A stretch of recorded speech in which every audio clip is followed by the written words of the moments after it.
A las 10:05 estamos en compañía aquí en Congreso Televisión del congresista Miguel Torres, miembro de la Comisión de Constitución del Congreso de la República. Congresista, bienvenido a Congreso Televisión. Buenos días, Raquel, muchas gracias por la invitación. Estamos todavía, el Pleno del Congreso a partir de esta tarde comienza a discutir la renuncia del presidente de la República, Pedro Pablo Kuczynski.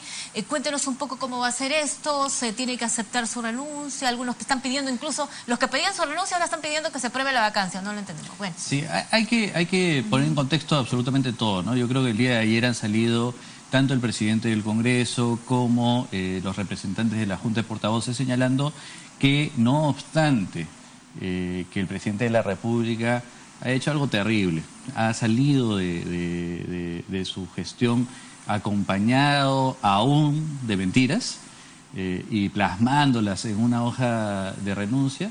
El Congreso aceptaría esta, haciendo las precisiones que corresponden, por supuesto, ¿no? Alguien me preguntaba y me decía, pero si van a aceptarla, entonces ¿por qué discuten, por qué debaten? Porque tenemos que entender que el Parlamento es el lugar natural en el cual nosotros no simplemente acatamos o aceptamos las cosas. Es un lugar en donde es una oportunidad para manifestar nuestra conformidad o disconformidad respecto a determinado hecho.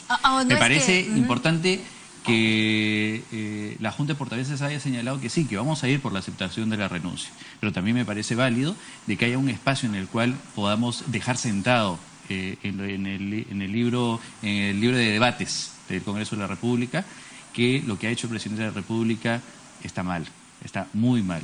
Yo quisiera ver a mis hijos, a mis nietos, que cuando lean la historia sepan que este presidente de la República se fue, no, como dice él, porque se le puso piedras en el camino. No, se fue porque la mentira lo acompañó desde hace muchísimos años. Y sobre todo se fue porque esa mentira fue algo que fue constante y presente en su corto mandato. O sea, el Congreso va a aceptar su renuncia, pero previamente va a haber un debate donde los congresistas de las diferentes bancadas entonces van a dar sus puntos de vista, van a hacer seguramente un análisis de lo que fue el gobierno de Pedro Pablo Kuczynski y lo que motivó su salida. Martín Vizcarra se dice que está llegando ya en las próximas horas a nuestro país. Él debe inmediatamente juramentar en el Pleno, ¿lo hará esta noche, mañana? Tengo entendido que será el día de mañana, puesto que el primer vicepresidente estaría llegando el día de hoy por la tarde, noche. Yo quiero felicitar en realidad que inmediatamente él se haya puesto a disposición del país. Eso es lo que tenemos que entender, ¿no? El primer vicepresidente está cumpliendo con una obligación constitucional y yo felicito de que inmediatamente se ponga a disposición. Ahora, muchos se preguntarán, ¿cómo va a ser la relación del Congreso con el gobierno de Martín Vizcarra? Recordemos que los congresistas oficialistas, el mismo Pedro Pablo Kuczynski ha señalado que el Congreso ha sido obstruccionista, que lo han atacado constantemente, al punto de que ahora lo hacen aparecer, aparecer como culpable de actos en los que él no cometió, entre otras cosas. ¿Cómo va a ser esa relación del Parlamento con Martín Vizcarra? Bueno, hasta el que hasta este momento es presidente de la República, permíteme decirte, yo ya no le creía nada. Y si él sale a decir algo, tampoco se lo voy a creer. Yo creo que el gobierno, lastimosamente, estuvo empecinado en colocarnos un cartel que diga obstruccionistas. Y lastimosamente para varios medios de prensa lograron adjudicarnos este eslogan, esta palabra bendita. Yo le pido a la población simplemente que haga una reflexión. Yo veo, sí, un Parlamento que ha sido fiscalizador, y gracias a Dios que lo ha sido, porque gracias a esa fiscalización se ha conocido verdaderas irregularidades que han existido. Pero también hemos tenido un Congreso constructivo, un Congreso que otorgó la confianza a distintos gabinetes ministeriales, un Congreso que no dudó en ayudar en la formación de la ley de reconstrucción, un Congreso que otorgó delegación de facultades, un Congreso que ha legislado para los más pequeños, recordemos IGB Justo, por ejemplo, y también un Congreso que hasta el último momento ha colaborado. Hace 2 semanas veíamos el reemplazo del nefasto decreto de urgencia 003. Y que en el debate incluso se mejoró el proyecto que en el debate incluso se mejoró el proyecto que venía a reemplazar el decreto 003. Creo que ex primer ministro Mercedes Arauz salió a decir que somos unos obstruccionistas. Especialmente me sindicó a mí como obstruccionista. Luego más tarde tuvo que llamar a pedir disculpas porque no estaba informada y porque le bastó conversar con los miembros de su bancada para darse cuenta de que al contrario, que Fuerza Popular estaba siendo súper proactivo, súper colaborador. Yo agradezco a las palabras, por ejemplo, de Guido Lombardi o del congresista Eresi, que no obstante estar evidentemente en 2 orillas distintas, ellos con mucha hidalguía reconocían el trabajo que habíamos hecho. Y es más, señalaron y dijeron textualmente, no hemos visto obstruccionismo. Por el contrario, ha habido una colaboración constante de parte de Fuerza Popular. Entonces, este cartelito de obstruccionistas pues se cae solo. O sea, ¿qué le responde a aquellos que critican a Fuerza Popular y a la oposición diciendo seguramente que en 6 meses no van a pedir la salida de Vizcarra? No, o sea, lo que tienen que entender es que muchas veces el rol del parlamentario no es el más simpático de todos. O sea, lo que sucede es que nosotros no solamente venimos a legislar, no solamente venimos a representar, nosotros venimos a fiscalizar. Y fiscalizar no es algo bonito, pues es algo incómodo, es algo fastidioso, pero es algo importantísimo. Yo cuando llegaba a este Parlamento, te digo con toda sinceridad, yo decía, no, la parte legislativa es lo más importante que hay en el Congreso. Es la naturaleza de un Parlamento. Los meses me han enseñado que no. Los meses me han enseñado que la fiscalización es fundamental. En un contexto en el que nosotros vivimos, en una situación sobre todo en la que nos encontramos, en donde la corrupción ha ganado tantas, pero tantas batallas, tener a congresistas valientes, congresistas que levanten la voz, congresistas que denuncien, es algo muy valioso. Yo sé, a la población en general esto le puede hartar, le puede fastidiar, pero yo les invito a hacer una reflexión. Se tomen 1 minuto en el día y piensen, ¿qué hubiese sucedido si no teníamos congresistas valientes que denunciaran las irregularidades que estaban encontrando? ¿Qué sucedía si no teníamos una comisión Lavallato tan decidida como la que tenemos?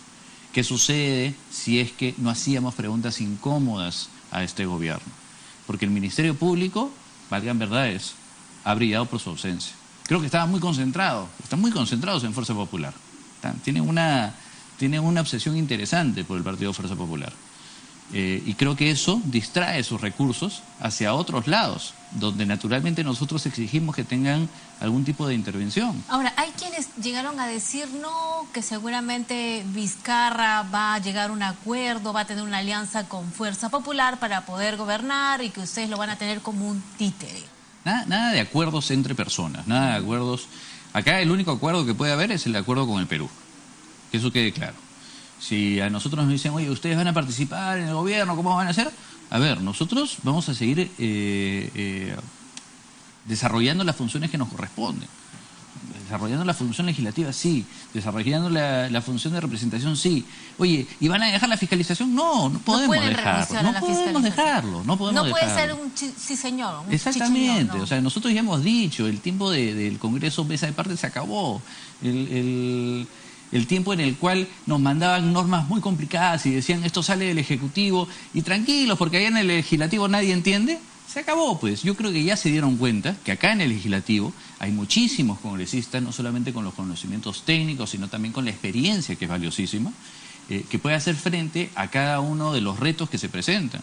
Nos traen una norma difícil, ténganlo por seguro que nosotros no vamos a mirar de costado, vamos a analizarla, vamos a revisarla y vamos a colaborar para que sea una mejor norma, por supuesto. Martín Vizcarra va, una vez que asuma la presidencia, seguramente va a formar, y es más, hay trascendido que ya estaría formando su nuevo gabinete. ¿Él podría mantener algunos? ¿Eso depende de él? ¿Ustedes van a respetar su decisión? Yo no veo impedimentos. O sea, si me preguntas desde el punto de vista constitucional, no veo impedimento para que el señor Vizcarra, el futuro presidente Vizcarra, vaya a designar a algún ministro que esté en la cartera. Políticamente no sé si sea lo más adecuado. Pero en todo caso es una decisión que le corresponde a él. Es una decisión que él tendrá que tomar con su futuro primer ministro, que tendrán que evaluar cuáles son las características necesarias, adecuadas, para que podamos salir adelante.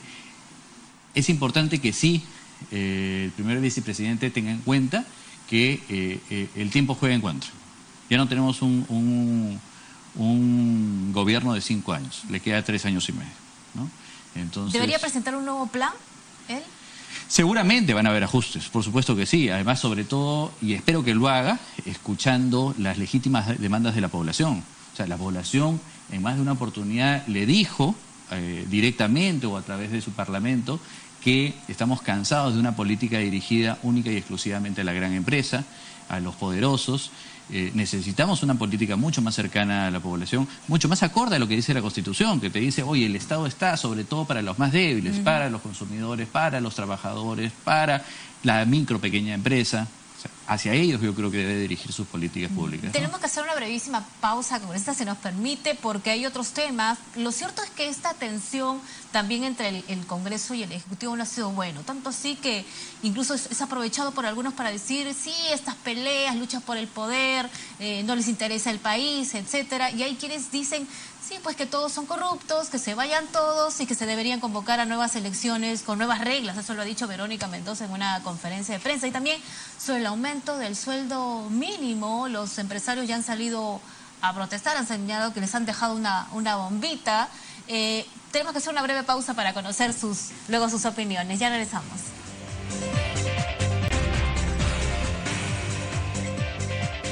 Bien, nosotros seguimos en compañía del congresista Miguel Torres aquí en Congreso Televisión. Antes de hablar sobre otros temas, sobre la denuncia de la compra de votos de algunos congresistas. Tras la difusión de estos videos, se pudo escuchar, por ejemplo, a Bienvenido Ramírez asegurar de que él había puesto autoridades en ciertos puestos, gracias a justamente porque ahora estaba con el gobierno, había votado en contra de la vacancia. En el gobierno ha señalado que no es así, algunos funcionarios han señalado que no tenía ninguna relación con Bienvenido Ramírez, pero lo cierto es que sí hubo cambios de funcionarios tras votación de vacancia. En Tumbes se cambió a jefes en proyectos del Ministerio de Agricultura, como lo había dicho Bienvenido Ramírez. ¿Usted cree que fueron solo fanfarroneadas de este parlamentario? Difícil, ¿no? Difícil de pensar eso, sobre todo por este tipo de evidencias que empiezan a salir, ¿no? Empiezas a ponerlo en un plano de secuencia de cómo suceden las cosas y es difícil de creerlo. En todo caso, yo saludo que la Contraloría, el Contralor General, el día de ayer haya salido y haya manifestado de que acá se va a abrir una investigación en cada una de aquellos puestos que hayan sido mencionados para determinar cómo es que estas personas fueron designadas. Si esto ha sido así, es terrible, evidentemente. Ahora, en esta denuncia, también se ha incluido a Mercedes Arauz y muchos se preguntan por qué Mercedes Arauz y Carlos Brus. A ver, Mercedes Arauz, entiendo, no he podido conversar todavía con el portavoz, pero entiendo que se está haciendo, puesto que ella es la jefa de este gabinete y que todas estas negociaciones o todos estos acuerdos, entendemos nosotros que habrían tenido la venia correspondiente de ella. Me parece muy difícil pensar pues que un ministro Yufra haya podido articular todo esto sin la venia de quien es su jefe directo, que es el primer ministro, ¿no? ¿No cree que ahí se había exagerado, como algunos señalan? A ver, que se inicie el proceso no quiere decir que ya se ha tomado una decisión al respecto. Entonces, si se considera que existen elementos suficientes como para por lo menos discutir el tema, bueno, lo vamos a discutir en todas las instancias que corresponden. Yo entiendo que esto es un proceso que se debe llevar dentro de la Comisión de Acusaciones Constitucionales, luego en la Comisión Permanente, luego vamos a pasar al Pleno y vamos a finalmente tomar una decisión al respecto. Lo que sí es importante y que tiene que quedar claro es que acá en el Parlamento nosotros no podemos admitir, ni siquiera nosotros mismos, los parlamentarios, que este tipo de cosas queden total y absolutamente impunes. No lo digo por mí, pudiendo hacerlo. Lo digo por otros compañeros que válidamente vienen acá al Congreso de la República a querer dar lo mejor de ellos, ¿sí? A querer hacer patria. Y que la verdad es que no tenemos la culpa de que estas personas hayan podido comportarse de esa manera. Ahora, Bienvenido Ramírez y el congresista Bocángel fueron congresistas de Fuerza Popular, sí. Y muchos se preguntan cómo han podido ingresar estas personas al Congreso. ¿Falló ahí el filtro a la hora de la selección por parte de su partido? Ayer la congresista Carla Schaefer hizo mea culpa, estaba indignada porque obviamente por culpa de estas personas se mete a todos en un mismo saco. Sí, en efecto, yo no voy a sacar cuerpo. Al contrario, yo creo que la población lo que tienen que escuchar es, sí, un disculpa. Disculpa porque estas personas vinieron a través de este partido. Pero también invoco a la comprensión. Nosotros tratamos de hacer la mayor cantidad de los filtros. Nosotros revisamos antecedentes policiales, antecedentes judiciales, revisamos situación económica, situación financiera, revisamos publicaciones en Facebook, en Twitter, buscamos la información del propio Jurado Nacional de Elecciones, pero lastimosamente no tenemos esa capacidad para poder llegar a entrar dentro de una persona y conocer verdaderamente su real motivación. Podemos tener fallas, claro que sí. Es más, en el caso de Fuerza Popular tenemos que recordar que todavía somos un partido joven. Todavía nosotros estamos creciendo, estamos madurando, acabamos de pasar nuestra 8ª celebración y por supuesto que estamos comprometidos a mejorar los filtros que tenemos. Sin embargo, también es justo reconocer que el partido ha logrado cosas importantes, cosas muy buenas. Hemos podido captar a personas técnicas, por ejemplo, de la talla de Úrsula Letona, ¿no? Es una persona profesional, es una persona muy entregada al país, técnica, o el caso de la congresista Rosa Bartra, ¿no? Entonces estamos hablando de personas que, así como pueden ver, son negativas, también tenemos personas grandes valores positivos y que van a ayudar a colaborar a sacar el país adelante. Bueno, usted está haciendo mea culpa, le hemos escuchado a Carla Schaefer, pero quien no hizo mea culpa fue Pedro Pablo Kuczynski, ¿no? Él ha señalado de que se le ha atacado tanto que se le ha hecho parecer culpable de actos en los que él no participó. Es más, ha dicho que no se... Anoche un grupo de simpatizantes fue a su vivienda de San Isidro a decir que no se va a dejar pisotear por la delincuencia. El fiscal de la Nación, la Fiscalía está pidiendo, el fiscal Castro está pidiendo el impedimento de salida del país de Pedro Pablo Kuczynski. ¿Qué tiene que decir ante ello? Yo recuerdo a mi padre que cada vez que yo cometía un error de niño, siempre se me acercaba y me decía: puedes cometer errores en la vida, nadie es perfecto, pero lo que no te puedo permitir como mi hijo es que no sepas reconocerlo. Y que además de reconocerlo, te encamines para poder resarcir lo que has hecho.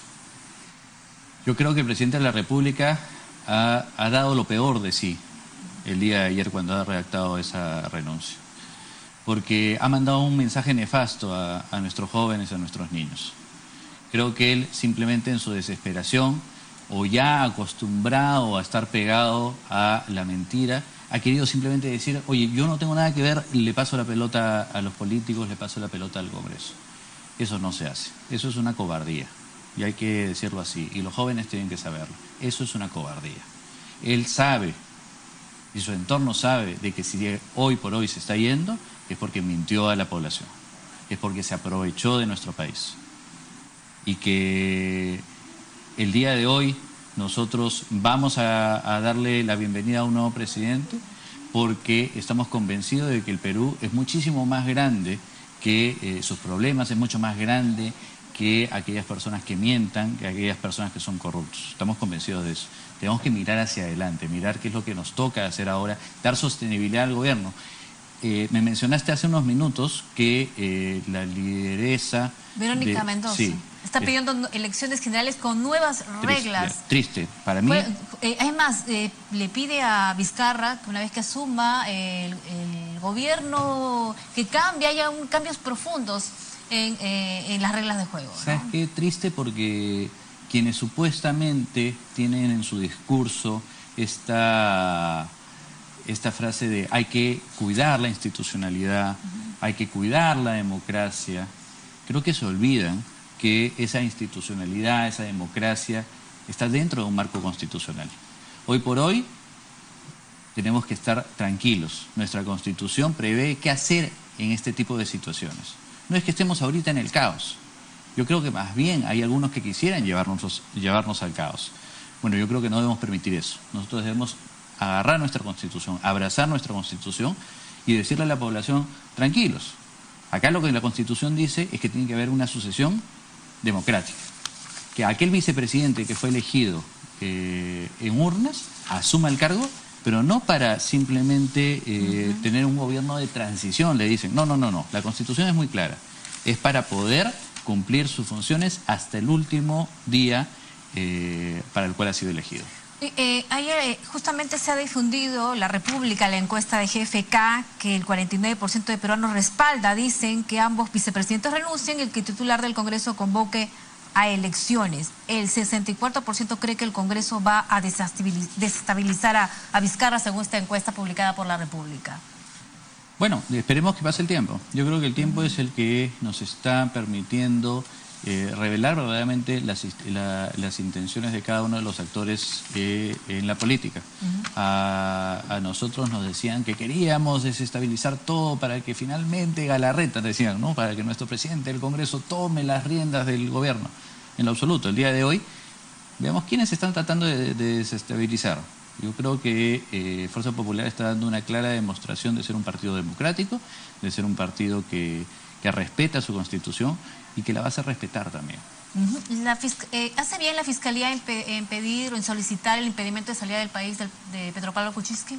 Curioso, ¿no? Lo hace todavía siendo Pedro Pablo Kuczynski presidente. O sea, quiere decir que hace un mes lo pudo hacer. Quiere decir que lo pudo hacer hace 6 meses. Quiere decir que lo pudo hacer hace 1 año. La gran pregunta es, ¿y dónde estaba la Fiscalía? ¿Dónde ha estado todos estos meses? Cada vez que se hablaba de Pedro Pablo Kuczynski, de este partido, de estas contradicciones, la pregunta es ¿dónde estaba? Quizás estaba atendiendo a los más de 1000 citados por el tema de los cócteles en Fuerza Popular. Quizás.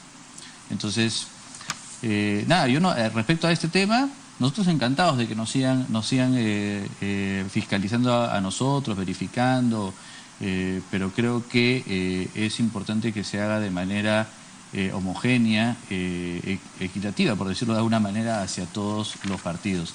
La medida que lo esté solicitando lo evaluará el Poder Judicial y deberán tomar una decisión la más adecuada posible. ¿Cómo queda el ministro de Transportes, Bruno Yufra, tras la difusión de este audio cuando conversa con el congresista Mamani, donde le dicen le recomienda lo que tiene que decirle a Salaverry e incluso pactan un encuentro en la casa del presidente?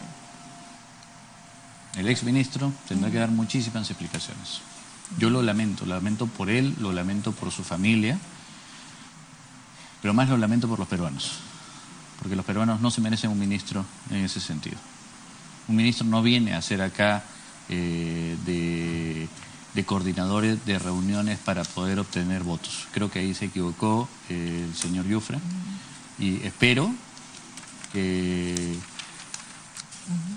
no siga los pasos del presidente, que actúe con valentía, que sepa reconocer que se equivocó y que sepa afrontar las consecuencias que sus actos van a traer. Hay algunos que están pidiendo investigar también al congresista Mamani, quien ha grabado estas conversaciones. Totalmente irracional y lógico, por una razón muy sencilla. El congresista Mamani no ha grabado para extorsionar.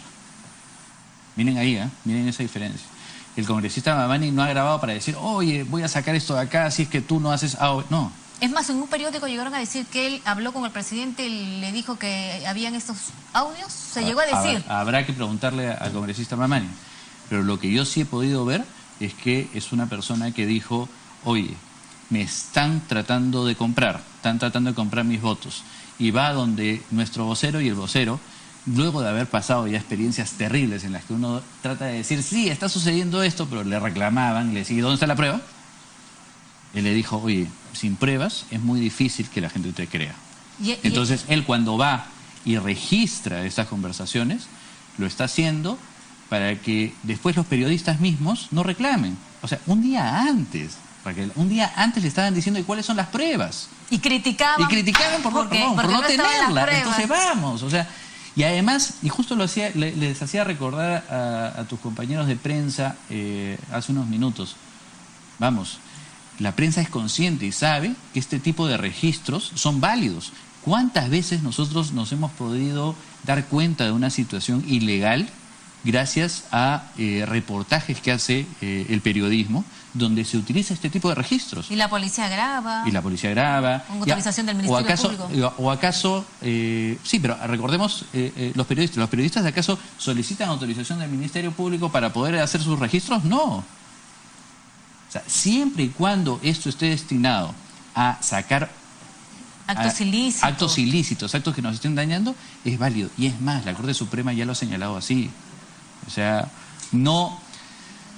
Yo lo que les pido es que agradezcamos simplemente que tenemos una persona que ha tenido los pantalones para poder dejar registro de lo que estaba sucediendo. Es más, están llegando a decir que el señor Mamani no tiene la inteligencia suficiente como para actuar solo, que muchos estarían detrás tratando de vincular a... Eso es una frase o un comentario inaceptable.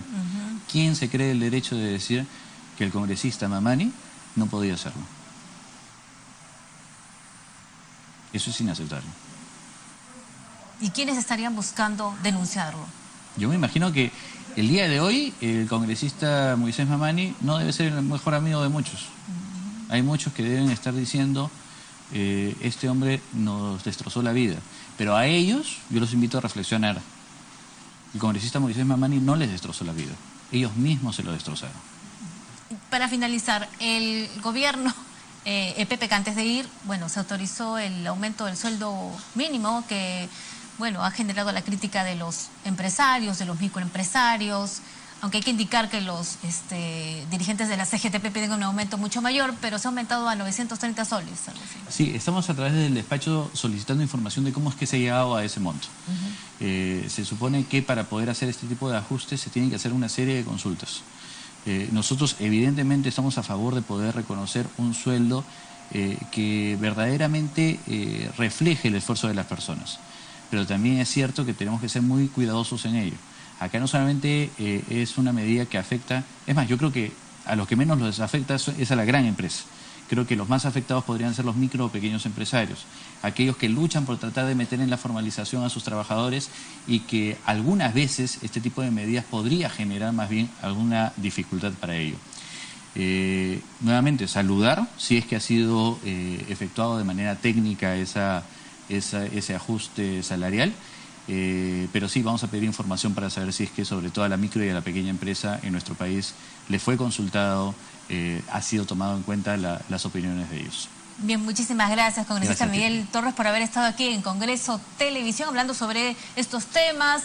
Ya con esto muchos señalan que se supera la crisis. Eso es lo que necesita el país, que de una vez se supere la crisis para seguir avanzando. Vamos para adelante. Vamos para adelante, muchas obras por hacer. En el Congreso también hay muchas cosas que debatir y aprobar. Así es. Muchísimas gracias, congresista. Pausa, ya regresamos con más.